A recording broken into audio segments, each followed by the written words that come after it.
that would be a different case. Here, when you have the content manipulation sitting right alongside of the data security, that taints the data security rationale. If Congress came in and said, we're passing this law for two reasons. One, we really care about data security, and two, we hate the speech on TikTok.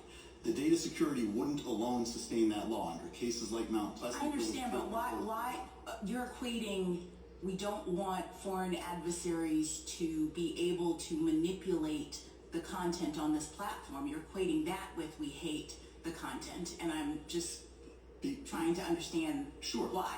Because content manipulation is by definition a content-based distinction. Look, everybody manipulates content. There are lots of people who think CNN, Fox News, the Wall Street Journal, the New York Times are manipulating their content.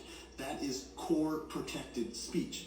That's why they put so much weight on this mere covertness. Right, but that analysis is just about content-based versus content-neutral, and therefore whether you apply strict scrutiny. I'm in the strict scrutiny world, okay? I'm assuming that you're right, that strict scrutiny applies, and now prong number one in that world is, does the government have a compelling interest? And so I'm trying to understand why the government's argument that we have data manipulation concerns, which I understood you in colloquy with Justice Kavanaugh to say is a risk, and we are concerned based on what Justice Gorsuch says when he's looking at the facts, that the government contends that there's this real problem with this foreign adversary doing manipulation in other places.